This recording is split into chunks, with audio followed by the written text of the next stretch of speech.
जय हिंद दोस्तों, वंदे मातरम। कुछ ऐसे नेता हैं बीजेपी में जो कि पक्के आरएसएस के माने जाते हैं, जिन्हें देखिएगा भाई, चाहे मोदी सरकार हो चाहे अमित शाह की पावर हो, पूरे बीजेपी को उलट फेर के रख दिया है। सभी मोदी मोदी अमित शाह के गुणगान करते हैं, लेकिन इन पार्टियों में कुछ ऐसे नेता है जो कि जिसके आगे मोदी और शाह को झुकना पड़ गया। वो जो विभाग मांगा उन्हें वो देना पड़ता है और हर बार देना पड़ता है, जितने बार भी सरकार बना। उसमें से राजनाथ सिंह आते हैं, नितिन गडकरी आता है। ये सब जो नेता हैं पक्के आरएसएस से आते हैं और इनकी इतनी अच्छी पकड़ है आरएसएस पे कि इनके विरोध जो है मोदी सरकार भी नहीं जाता है। जबकि मोदी जी ने ऐसा कोई मंत्री नहीं बचा जिसे नहीं हिलाया, ऐसा कोई मुख्यमंत्री नहीं बचा जिसे नहीं हिलाया। अगर हिला नहीं पाया तो राजनाथ सिंह और नितिन गडकरी को। अब भाइयों चले आते हैं नितिन गडकरी के ऊपर।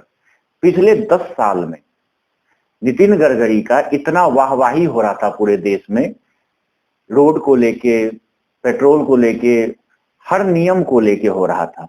और इतना ज्यादा अहंकार हो गया था नितिन गडकरी में कि वो अपने मंच से हमेशा बोला करते थे कि जिसको भी हमसे रोड चाहिए हमारे को बोलो, हम गांव गांव में रोड बना देंगे, शहर शहर में रोड बना देंगे। और अपनी बड़ाई जो है खुद करने लगे थे जनता के बीच में। मतलब वो कहावत है ना कि अपने मुंह मियां मिट्ठू बनना, वही कहानी शुरू हो गया था नितिन गडकरी जी का। नितिन गडकरी जी नागपुर से सांसद चुने जाते हैं और नागपुर में ही आरएसएस का मुख्यालय भी है और गढ़ भी है। मोहन भागवत जी भी वहीं पर रहते हैं जो आरएसएस के चीफ है। जितने भी बड़े आरएसएस के नेता हैं, चाहे इंद्रेश कुमार ले लीजिए, चाहे राम माधव ले लीजिए, कोई भी हो, सबके सब नागपुर से ही बिलोंग करते हैं। मतलब वहीं पे इनका अड्डा रहता है। अब बात हो गया भाइयों, जब अहंकार बहुत ज्यादा बढ़ जाता है तो एक दिन वो टूटता भी है। जब रावण का अहंकार टूट गया तो अब नितिन गडकरी क्या था, इन्होंने फिर क्या किया, अपनी बड़प्पन के चलते जो रोड या जो पुल एक बार ध्वस्त हो गया, गिर गया किसी कारण से, जिस कंपनी ने बनाया था, उसी कंपनी को लगातार बार बार टेंडर देना नितिन गडकरी के लिए बहुत ही खराब साबित हुआ। नितिन गडकरी जी ने क्या किया, रोड में इतने मदमस्त हो गए कि जो कंपनी रोड बना रही थी और रोड टूट जा रहा था, पुल बना रही थी और पुल टूट जा रहा था, लेकिन उससे भी सीख नहीं लिया और सेम वही जो ठेका है उसी कंपनी को देते चले गए। ये मैं नहीं बोल सकता कि आखिर क्या बात थी, मोटा रकम कहीं तो नहीं मिला था नितिन गडकरी जी को, स्विस बैंक में हो चाहे कहीं भी हो। ऐसा हो सकता है जो कि अप्रत्यक्ष रूप से पैसा इनसे मिलते रहता हो, क्योंकि अगर इतनी इतनी कांड अगर कहीं और देश में हो जाता तो उनके ऊपर जरूर उंगली उठता और उनके ऊपर कार्रवाई होता। लेकिन यहाँ पे क्या है, ना उस ठेकेदार के ऊपर कार्रवाई हो रहा है और ना ही उसका कुछ सीज किया जा रहा है, उल्टा फिर से उन्हीं को ठेका दे दिया जाता है। जैसे भागलपुर का विक्रमशिला पुल टूट गया, सुल्तानगंज का पुल जो है बनते बनते 2 बार गिर गया, ऐसे कई सारे पुल हैं। और नेशनल हाईवे बनते जा रहा है, 4 लेन रोड बनते जा रहा है और बीच बीच में धंसते जा रहा है, जो आए दिन आप जो है न्यूज चैनलों में देखते रहते हैं। इससे क्या हो रहा है, हो रहा था कि नितिन गडकरी का फजीहत शुरू हो गया था। अब फजीहत में क्या था, 19 मतलब नाक तक पानी आया था, ऊपर नहीं बढ़ रहा था। ऊपर बढ़ने के लिए बीच में इन्होंने ले आया इथेनॉल। इन्होंने सोचा था कि इथेनॉल अगर मैं ले आऊंगा पेट्रोल में, इससे क्या होगा, जो रेट भाग रही है पेट्रोल का वो कब्जा में आ जाएगा और हम बताएंगे कि हमने पेट्रोल का रेट कब्जा में ले लिया। पूरे वर्ल्ड में रेट बढ़ गया है, लेकिन भारत में जैसे का तैसा रेट है। लेकिन क्या हुआ, जनता जो है, भ्रष्टाचार जो है ना भारत में अहम सीमा पे चल रहा है। सरकार ने 20% के लिए इथेनॉल बोला और जो पेट्रोल पंप मालिक है उन्होंने 30%, 40% मिलाना शुरू कर दिया। तो इससे क्या हो गया कि इथेनॉल एक एक साल के अंदर गाड़ी के इंजन को बैठाना शुरू कर दिया। यही नहीं, जनता क्या करना शुरू कर दी, बोतल में पेट्रोल लेके उसको दिखाना शुरू कर दिया कि नीचे बैठने वाला आधा इथेनॉल है, ऊपर थोड़ा सा ही पेट्रोल बचता है। इससे इतना ज्यादा बैकफुट पे मोदी सरकार जाने लगा और नितिन गडकरी का इतना ज्यादा